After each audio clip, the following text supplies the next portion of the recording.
오늘 일부 예배를 드리는데 말씀을 딱 시작하려고 하니까 마이크하고 앞에 보이는 스크린하고 나가버렸어요. 근데 동시에 저의 생각도 나가버렸습니다. 저는 웬만하면 잘 나가지 않는데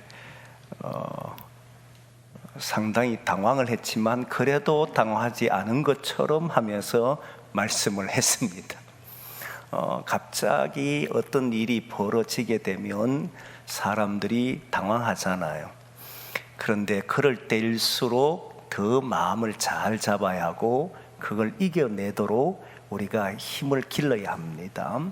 혹시 삶에서 생각지 않은 문제들로 인해서 마음이 흔들릴 때마다 신앙인은 기도해오고 또 주님을 의지해오는 그 믿음을 가지고 잘 감당하기를 소망합니다.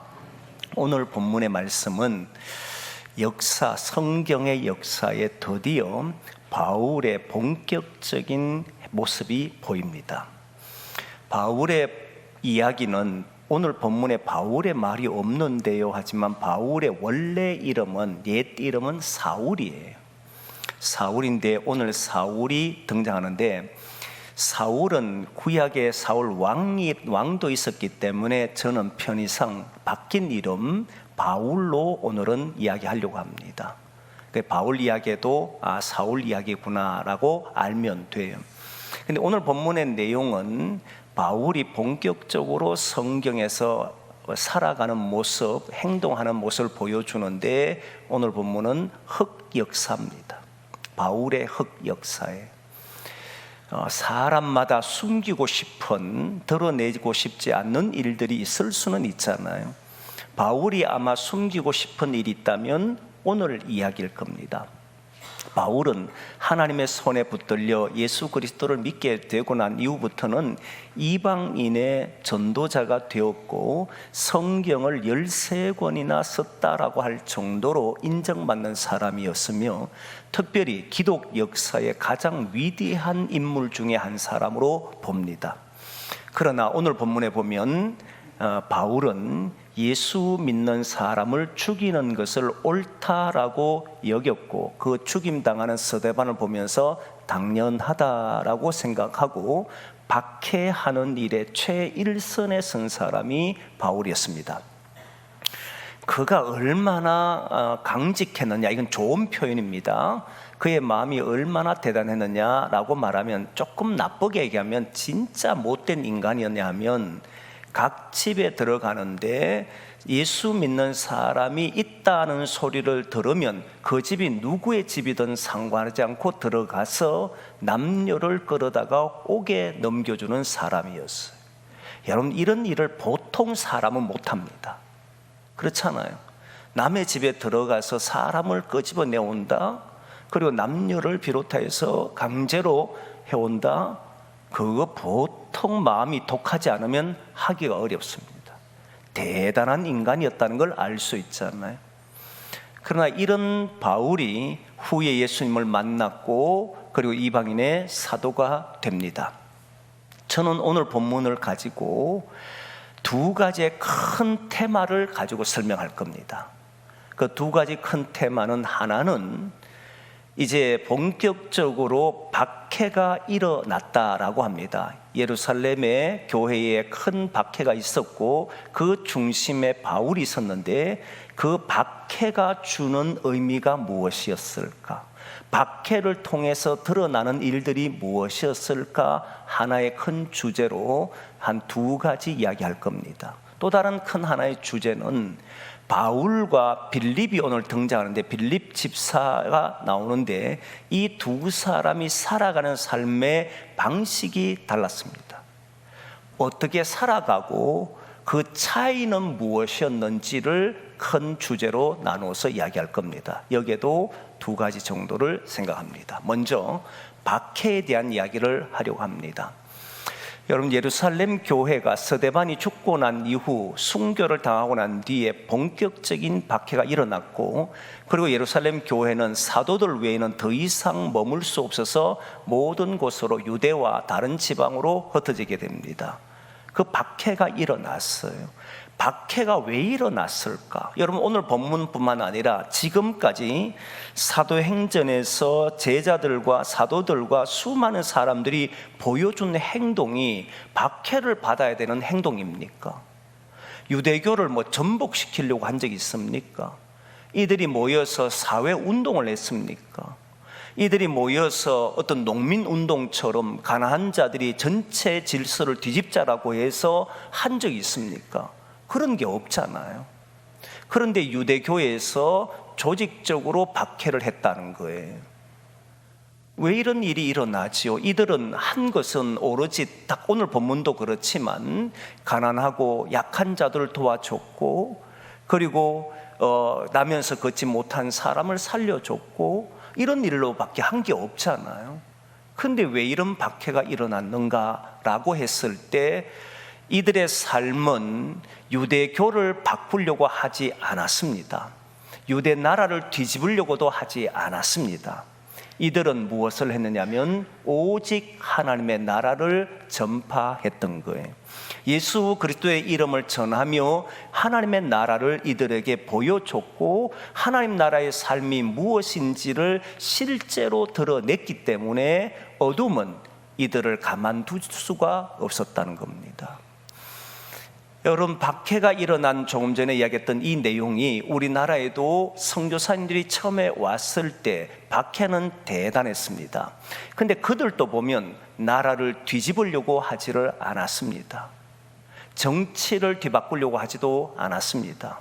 그들은 오직 예수의 이름으로 약하고 소외된 자, 그리고 그 사회 질서가 잘못되어 있는 삶의 방식을 바꾸어 줬습니다. 하나님의 나라는 의와 평강과 기쁨이었는데 실제 이런 일들이 백성들은 맛볼 수가 없었습니다. 남녀의 뚜렷한 구분이 있었고 차별이 있었고, 그리고 주인과 종이 함께 있을 수 없는 그런 세상 속에 있었지 않습니까? 언제나 천대를 받았던데 그 삶을 바꿔줬잖아요. 우리는 한 사람들이다. 우리는 같은 사람들이다. 우리는 하나님께서는 여러분들을 차별하지 않는다. 그 사랑에 놀라서 예수 믿는 사람들이 일어났고, 결국 정치 지도자였던 당시 왕과 그 체제를 유지하려고 했던 사람들은 이렇게 두면 이들에 통해서 모든 사람들의 삶의 방식이 바뀔 거라고 생각하고는 그들에게 덮어 씌운 죄가 무엇이냐면 부모를 공경하지 않는다, 제사를 지내지 않는다라고 하는 것을 이제 말함으로써 본격적으로 박해가 일어났던 것이거든요. 명분은 제사 문제였지만 실제로는 자기들의 가르치는 가르침이 더 이상 통용되지 않았던 거였단 말이에요. 달라져 버렸단 말이에요. 삶이 바뀌어 버렸다는 거예요. 저는 기독교가 이 점을 잊어서는 안 됩니다. 기독교는 뭘 하는 곳이냐면 하나님의 나라를 이루기 위해서 많은 사람들에게 하나님 나라가 드러나는 삶을 보이는 것이 기독교입니다. 기독교는 하나님의 통치가 이루어지면서 거기에 기쁨이 있고 희망이 있도록 사람들의 마음에 그 마음 속에 불안과 두려움을 극복하게 하고 진정 이 땅 위에서 하나님 나라가 이루어짐을 보이는 삶을 사는 사람들이 기독교예요. 그 삶을 드러내면 자신들의 살아온 삶과 부딪히기 때문에 우리를 무시하기도 하고 박해하기도 할 겁니다. 여기에 대해서는 두려워할 필요가 없습니다. 왜냐하면 우리의 가는 길이 옳기 때문에.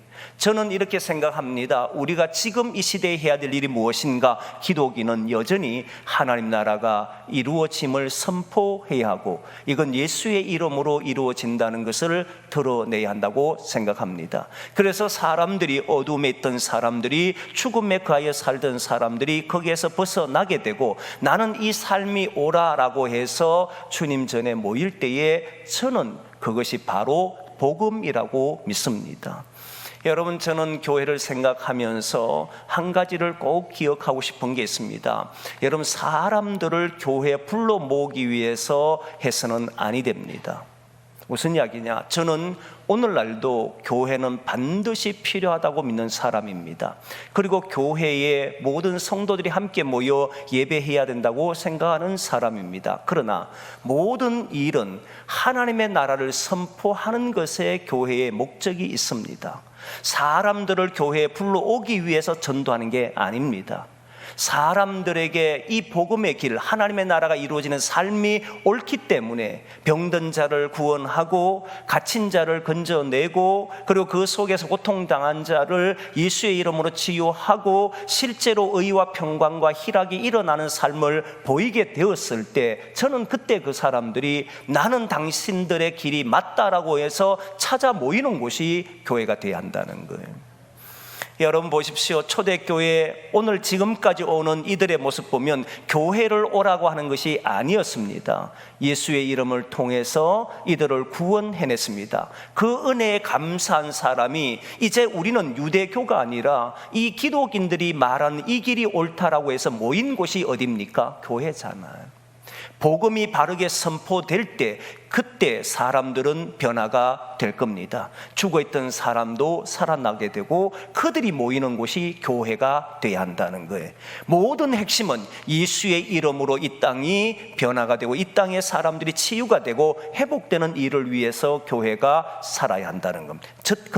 저는 그때 교회가 사람들로, 하나님의 찬양하는 사람들로 모이게 될 줄 믿습니다. 그래서 우리의 삶에 돌아가거든. 특별히 이번 명절입니다. 돌아가셔서 명절 지내는 동안에 하나님의 나라의 일들을 위해서 저와 여러분들이 움직이기를 원합니다. 말 한마디, 행동 하나도 모두 하나님 나라에 관련된 이야기로, 그 하나님 나라에 관련된 것은 기쁨을 이루기 위해, 평강을 이루기 위해, 지친 사람들을 쉬게 하기 위해, 힘든 영혼들을 위로하기 위해 그렇게 우리 가족들이 모인다면 거기에서 옳은 길이 무엇인지를 보게 될 것이고 주의 전에 하나님의 사람들로 이루어지게 될 줄 믿습니다. 그래서 지금도 교회는 복음을 선포하는 교회가 되어야 한다고 믿습니다.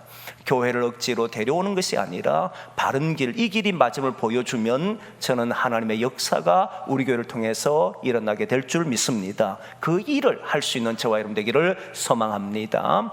박해 속에 또 하나가 문제가 있는데, 어떤 문제냐면 박해가 일어남으로써 이스라엘 백성들 중에 예수 믿은 사람들, 유대인들이 흩어지게 되지만, 모든 다른 지역으로 가게 되지만은 이것을 통해 한 가지 분명해진 게 있습니다. 무엇이냐면 유대교의 민낯이 드러났다는 사실이, 바울의 모습이 그대로 드러납니다. 이게 무슨 이야기냐? 여러분, 지금 베드로, 요한이 나면서부터 걷지 못하는 사람을 40세쯤 된 사람을 일으켜 세웠습니다. 그러자 유대교는 난리가 났지요. 그리고 예수의 이름으로 선포하지 못하도록 막았습니다. 그런데도 불구하고 계속해서 복음이 전해졌습니다. 그러자 공회에 잡아놓고는 그 사람을 어떻게 처리할지를 의논할 때 한 사람이 등장했습니다. 그 사람이 유대교에서 가장 존경하는 인물이었던 가말리엘입니다. 가말리엘은 오늘 본문에 나오는 바울의 스승입니다. 가말리엘의 가르침이 무엇이냐면, 사람으로 났으면 우리는 당연히 스스로 망할 것이다. 하나님께로부터 났으면 우리는 막을 수가 없다. 오히려 우리는 하나님의 대적이 될까 두렵다라고 하며 이들을 손대지 못하도록 했습니다. 그리고 그 가르침에 옳다라고 생각하고 이들을 풀어줬습니다. 물론 죽도록 때려서 풀어줬습니다. 근데 여러분 보십시오. 오늘 등장하는 사람이 바울입니다. 자기의 스승이 이들을 손대는 것이 옳지 않다라고, 하나님의 역사면 우리가 손을 댈 수 없다고, 그리고 스스로 망할 것이라고 가르쳤음에도 불구하고 가장 수제자라고 하는, 가장 똑똑하고 가말리엘을 이어서 그 위치에 오른다고 생각했던 바울은 가말리엘의 가르침에 따르지를 않았습니다. 오히려 반대로 행동했습니다.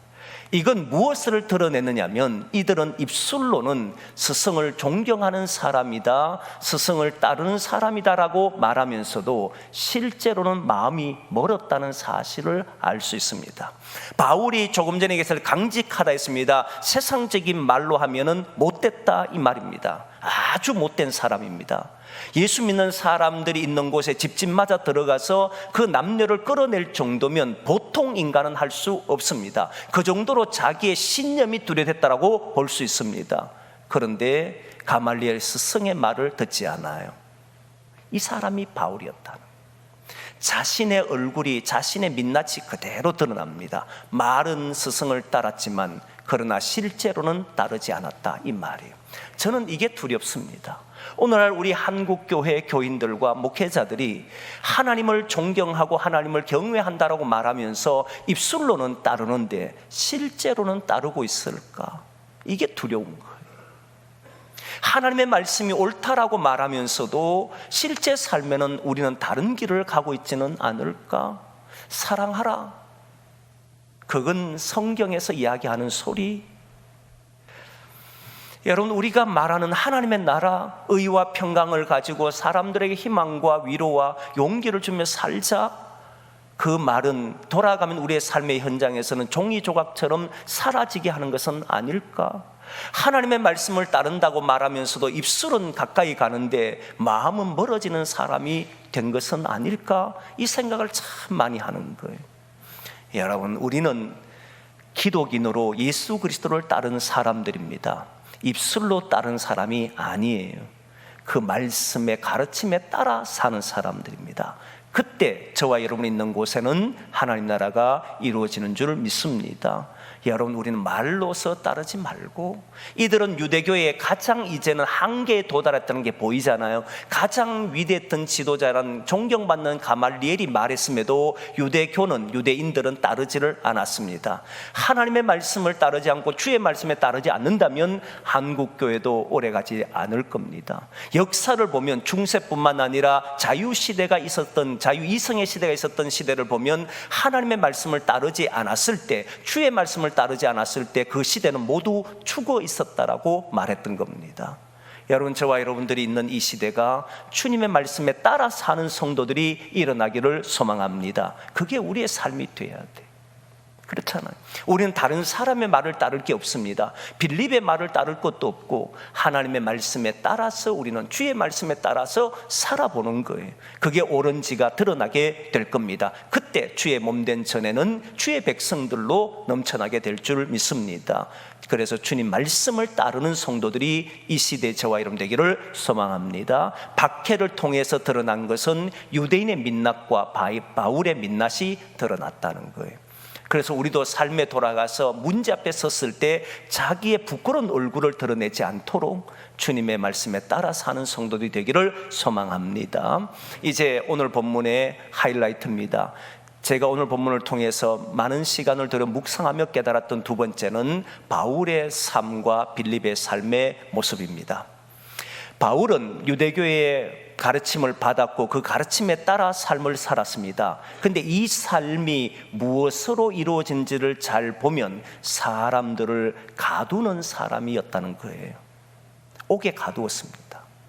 여러분, 감옥에 가둔다는 말은 단순히 육신을 못 쓸 수 있도록, 활동이 자유롭지 못하도록 가두었다는 말이 아닙니다. 여러분, 감옥에 가두면 정신, 육체 다 지배해버립니다. 다시 말하면 어둠에 가두었다는 거예요. 더 이상 정상적인 활동하지 못하도록 사람을 만들어 버렸다, 이 말이에요. 지금 하나님의 나라의 일들이 일어나는 일들을 하지 못하도록 이들을 감옥에 가두어 버렸습니다. 가두는 일을 하더라는 겁니다. 근데 한편 빌립은 감옥에 있는 사람들, 어둠에 갇힌 자들을 나가게 하는 사람이었다는, 그 감옥에 갇혀 있는 자들을 거기에 넣어둔 사람이 아니라 그 어둠 속에서 방황하고 불안하고 두려워하는 사람들을 끄집어내어서 거기에서 자유를 얻게 하는 사람이 빌립이었잖아요. 오늘 본문을 보면 빌립이 사마리아 성에 도착합니다. 사마리아 성에 도착해서 하는 이야기를 또는 그의 가르침을 사람들이 듣게 됩니다. 그리고 빌립은 더러운 귀신 들린 사람을 거기에서 끄집어내줍니다. 더러운 귀신을 내보내잖아요.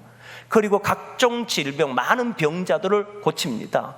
병자들 잘 아시지만, 가난한 자들 잘 아시지만, 더러운 귀신에 들린 사람 잘 알지만 정상적인 활동이 어려운 사람들이었잖아요. 괴로웠고 힘들었고 불안했고 두려웠던 사람들이 이들이지 않습니까? 근데 빌립이 그 사마리아 성, 그들은 유대인들은 사마리아 성을 이방의 사람들을 해서 개같이 취급하는 이 성에 들어가서 그 속에 속박 속에 살아가고 그런 굴레 속에 살아가는 이들을 거기에서 벗어나게 하지 않습니까? 그들에게 자유를 주잖아요. 그들에게 평안을 주잖아요. 그 힘든 사람들에게 희망을 주지 않습니까? 빌립의 삶은 나가게 하는 사람들이란, 가두게 하는 사람이 아니었다는 거예요. 여러분, 저는 이 삶을 보면서 대단한 놀라운 은혜를 받습니다. 과연 나는 가두는 자인가?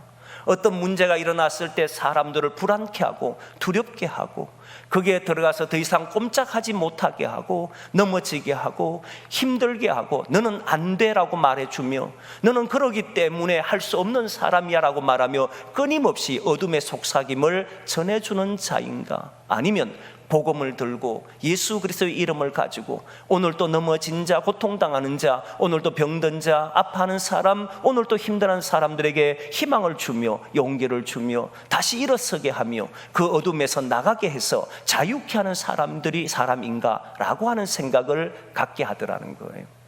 여러분, 이 생각이 분명하면 여러분들과 여러분이 있는 삶에 들어가서 내가 무엇을 위해 살아야 하는지를 알게 될 겁니다. 많은 사람들이 지쳐 있습니다. 많은 사람들이 힘들어합니다. 많은 사람들이 어려워합니다. 내 자녀뿐만 아니라 부모들, 자녀들, 흩어진 사람들이 코로나19 이후에 많은 힘듦 속에 있습니다. 그때 우리의 입술은 그들에게 용기를 줘야 하고 어둠에 갇히도록 하는 것이 아니라 어둠에서 벗어나게 해야 하고 죽음이 지배하도록 만드는 것이 아니라 죽음을 이길 수 있도록 도와주는 사람들이 되어야 합니다. 그때 여러분들은 손을 내밀어 그들에게 손을 잡아주고 그리고 여러분들의 말 한마디로 생명을 주는 이런 일들을 해내는 사람들이 바로 기독인이더라는, 빌립이 그렇게 살았다. 빌립은 그 어둠 속에 갇힌 자들을 벗어나게 해준 사람이었고, 바울은 흑역사를 통해서는 자신을 통해 사람들을 가두는 사람으로 살더라는 겁니다. 저와 여러분들은 가두는 자가 아니라 사람들을 거기에서 풀어주는 자요, 나가게 하는 자요, 구원하는 자요, 거기에서 생명을 주는 자로 살아가기를 소망합니다. 끝내 희망을 주는 자가 되어야 합니다. 그게 우리에게 준 사명이잖아요. 여기에서 또 다른 문제 하나를 짚고 넘어갑니다. 그러면 빌립은 어떻게 일을 하게 됐고 바울은 왜 하지 못했을까 하는 문제입니다. 빌립과 바울의 차이는 사람의 차이가 아닙니다. 왜냐하면 바울도 나중에 예수 그리스도를 믿고 난 이후에 보면 가두는 자에서 벗어납니다. 가두려 가던 사람에서 벗어나서 그도 이방인들에게 가서 어둠 속에 있는 사람들을 끄집어내 주었습니다. 그들을 거기에서 벗어나게 해 주었습니다. 그렇게 된 이유는 바울이기 때문에, 빌립이기 때문에 이런 차이가 아니라 오늘 본문에 나오는 것처럼 성령이 함께하는 차이기 때문입니다. 이 성령이 함께한다는 게 놀라워요. 여러분, 사도행전 6장에 보면 7 집사를 선택합니다. 그 중에 한 명이 빌립인데 그 빌립 집사를 선택할 때, 7 집사를 선택할 때 기준이 성령과 지혜에 충만한 자다라고 하는 말씀을 합니다. 성령과 지혜에 충만한 자들은 어떤 일을 하느냐면 성령께서 사람들을 구원케 하는 일에 동참하더라는 거예요. 빌립 자체는요, 능력이 없습니다. 오히려 바울이 더 대단한 능력을 가졌잖아요. 그런데 빌립은 성령의 충만함이 있을 때 사람들을 풀어주더라는 거예요. 해방시켜 주더라는 거예요. 성령이 함께하는 사람은 이렇게 산다. 인간은요, 압니다. 인간은 어둠에 갇혀 있기 때문에 끊임없이 어둠 속으로 자기를 몰아넣습니다. 예수님께서 한 번은 제자들을 이야기할 때 나를 누구로 하느냐 했을 때 주는 그리스도 살아계신 하나님의 아들입니다 했을 때 3가지의 약속을 했지 않습니까? 그 중에 하나가 천국 열쇠입니다. 땅에서 네가 매면 하늘에서도 매일 것이다. 땅에서 네가 풀면 하늘에서도 풀릴 것이다. 이미 하늘에서는 풀었다는 이야기지 않습니까? 내가 매느냐 매지 않느냐 하는 문제잖아요. 그런데 여러분 보십시오. 어떤 문제가 일어나고 내가 감당할 수 없는 문제, 내가 이해할 수 없는 문제가 일어나면 사람들은 스스로 자기 안으로 매버립니다. 이건 안 돼, 이건 할 수 없어. 여러분, 나면서부터 걷지 못한 사람을 고쳤습니다. 베드로와 요한이 살렸습니다. 그런데 처음부터 유대교나 주변의 사람들은 이 사람을 포기한 게 아니었습니다. 세월이 지나면 더 이상 할 수 없다라고 생각했을 때 너는 일어날 수 없는 사람이라고 어둠 속에 가두어 버렸지 않습니까? 모든 사람들은 이 사람은 일어날 수 없다고 가두어 버렸습니다. 스스로도 나는 일어날 수 없다고 포기했던 사람이 나면서 걷지 못한 사람들입니다. 문제가 일어나고 감당할 수 없는 일이 일어나면 더러운 귀신이 사로잡혀 있거나 질병에 사로잡혀 있으면 자꾸 자신을 비약하게 되어 있습니다. 그리고 자신을 자꾸 원망합니다. 주변을 원망합니다. 어둠이 계속 들어가도록 이 문제를 풀어보려고 하는 것이 아니라 가두어 보려고 하는 것이 사람이더라는 거예요. 문제가 일어나 보면 압니다. 자꾸 자기 자신을 초라하게 만들어 가버려요. 나는 할 수 없는 사람, 나는 이것밖에 되지 않는 사람, 이렇게 해서 자기를 무너뜨립니다. 이게 어둠에 속한 사람의 모습이잖아요. 여기에서 벗어나게 할 사람은 아무도 없습니다. 인간은 여기에서 이겨낼 수 없습니다. 그런데 우리 주님께서는 또 한 가지를 주셨는데 음부의 권세를 이기는 권세를 주셨어요. 음부의 권세는 어둠이지 않습니까? 어둠이 우리를 지배할 때 우리에게 또 다른 권세를 주셨는데 그 권세를 이길 수 있는 권세를 주셨다는, 그건 성령이 우리와 함께 할 때 해내더라는 거예요. 지금 빌립 집사는 한 인간으로 감당하는 게 아닙니다. 어떻게 빌립 집사가 더러운 귀신을 이길 수 있었겠습니까? 어떻게 빌립 집사가 병자를 많이 고칠 수 있었겠습니까? 어떻게 빌립 집사가 많은 사람이 따라오도록 할 수 있었겠습니까? 오늘 본문에 나오는 시몬이라는 사람이 있었는데 이 사람은 사람들에게 존경받고 싶어서 했던 행동이 무엇이냐면 마술을 했습니다. 마술은 속이는 거 있잖아요. 결국 제대로 된 것을 가지고 하지 않았습니다. 사람을 속였어라도 자신의 신분을, 자신을 따라오도록 했습니다. 이 속임을 통해서 한 거잖아요. 그런데 빌립은 그러질 않아, 속이지를 않았습니다.